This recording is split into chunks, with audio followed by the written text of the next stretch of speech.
तेरी मेरी कहानियाँ से सभी अपडेट पाने के लिए बेल आइकन दबाएं।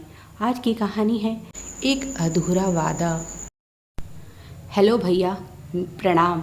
मिहिर बोल रहा हूँ। आपके लिए खुशखबरी है, आप ताऊजी बन गए हैं। अभी थोड़ी देर पहले ही शालिनी ने स्वस्थ बच्चे को जन्म दिया है। यह सुनकर सुधीर जी बहुत खुश हुए और बोले, बधाई हो तुम्हें, बहुत बहुत बधाई हो।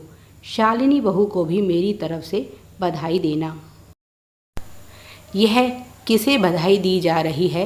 रसोई से निकलते हुए उनकी पत्नी सपना ने मुस्कुराते हुए पूछा।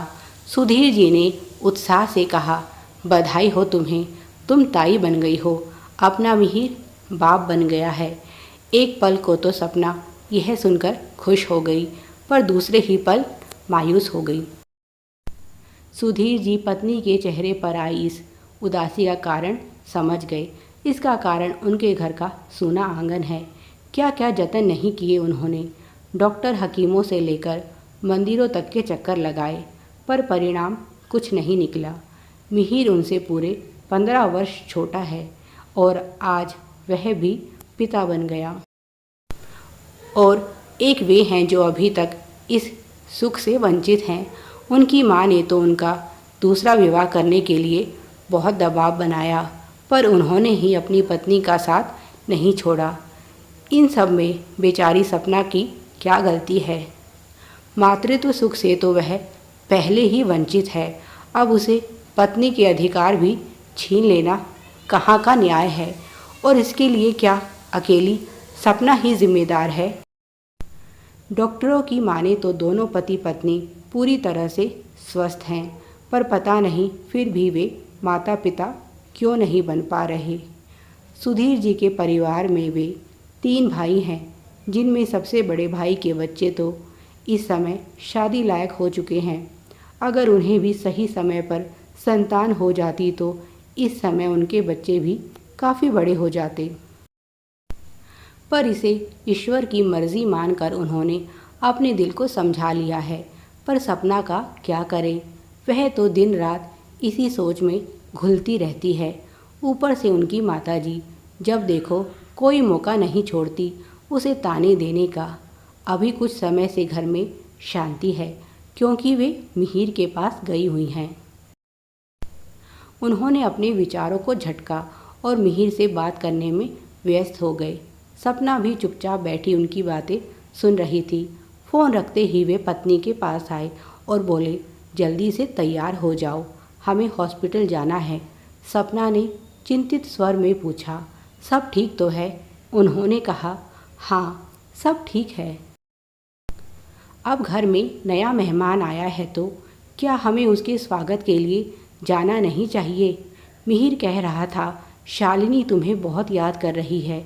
यह सुनकर सपना खुश हो गई, पर फिर उसे अपनी सास की याद आई और वह बोली, शालिनी को संभालने के लिए माँ है तो सही उसके पास, फिर मेरी जाने की क्या ज़रूरत है? आप अकेले ही मिल आइए। सपना इस समय अपनी सास का सामना नहीं करना चाहती थी, क्योंकि वह जानती थी उसे देखते ही वे उस पर तानों की बौछार कर देंगी, और वह नहीं चाहती थी उनके कारण शालिनी और मिहिर की खुशियों में रंग में भंग पड़े। सुधीर जी उनकी आशंका समझ गए और बोले, माँ की चिंता तुम मत करो, वे शालिनी के पास नहीं हैं। चलो जल्दी से तैयार हो जाओ। सपना जल्दी से तैयार हो गई और रास्ते से उसने बच्चे के लिए कुछ कपड़े भी खरीदे। कुछ देर बाद वे शालिनी के पास थी। शालिनी उन्हें देखकर बहुत खुश हुई। शालिनी ने पूछा, दीदी आपको अपना वादा याद है? सपना ने हैरान होते हुए पूछा, कैसा वादा? वही जो आपने शादी से पहले किया था। सपना को याद आया, मिहिर और शालिनी का प्रेम विवाह था और घरवाले इसके सख्त खिलाफ थे। तब सपना की कोशिशों के कारण ही यह शादी संभव हो पाई। उस समय शालिनी ने सपना से एक वादा लिया था कि भविष्य में जब भी वह माँ बनेगी अपनी पहली संतान सपना को सौंप देगी। शालिनी ने मुस्कुराते हुए अपना बच्चा सपना की गोद में दे दिया और कहा, दीदी संभालो अपने बेटे को। सपना को तो यह बात याद भी नहीं थी। उस समय केवल उसने शालिनी का मन रखने के लिए यह वादा किया था। उसने शालिनी से कहा, नहीं शालिनी, वह परिस्थितियाँ अलग थी। उस समय तुम भावनाओं में बहकर यह वादा कर बैठी और आज भी तुम भावनाओं में बहकर यह फैसला कर रही हो। यह सही नहीं। यह तुम्हारा बच्चा है और तुम्हारा ही रहेगा। शालिनी बोली, नहीं दीदी, उस समय भी मैंने जो कहा था सोच समझकर कहा था और आज भी जो कर रही हूँ वह भी पूरे होशो हवास में कर रही हूँ। यह मैं अपनी खुशी से कर रही हूँ।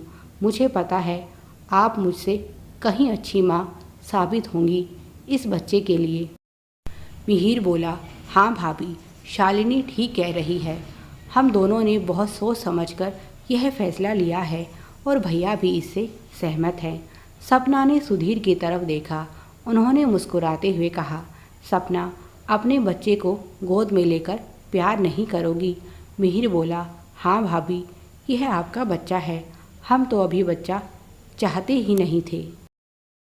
आप तो जानती हैं मैं विदेश जाना चाहता हूँ और उसके लिए बहुत मेहनत कर रहा हूँ। ऐसे में जब पता चला कि शालिनी माँ बनने वाली है तो मैंने उसे साफ साफ मना कर दिया कि इस समय मैं एक पिता की जिम्मेदारी निभाने में समर्थ नहीं हूँ। तब शालिनी ने अपने किए हुए वादे के बारे में बताया। मैंने भैया से बात की। पहले तो उन्होंने इनकार किया, पर जब उन्हें पता चला कि हमें अभी बच्चा नहीं चाहिए तो वे इसके लिए तैयार हो गए। आप बताइए, क्या अब भी आप अपने बेटे को नहीं अपनाएंगी? सारी परिस्थिति जानने के बाद सपना के आंसू बहने लगे और उसने बच्चे को सीने से लगा लिया। जिसके लिए वह आज तक तरस रही थी, वह खुशी इस तरह से मिलेगी उसने कल्पना भी नहीं की थी। सुधीर जी ने मुस्कुराते हुए पूछा, कहो कैसा लगा तुम्हें हमारा यह सरप्राइज़?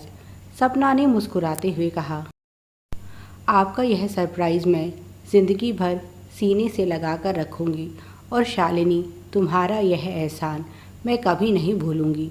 शालिनी मुस्कुराई और बोली, दीदी इसमें एहसान कैसा? असल में आप ही इसकी माँ हैं। आपके ही कारण यह इस दुनिया में आया, क्योंकि अगर यह शादी ना होती तो इसका भी कोई अस्तित्व नहीं होता। तभी मुस्कुराते हुए सपना की सास ने कमरे में प्रवेश किया और बोली, क्यों बहू, क्या मैं इतनी बुरी हूँ जो तुम मुझे अपने बेटे से भी नहीं मिलवाओगी? सास को देखकर सपना हक्की बक्की रह गई। उन्होंने मुस्कुराते हुए सपना और शालिनी के सर पर हाथ रखते हुए कहा, यह बच्चा बहुत भाग्यशाली है।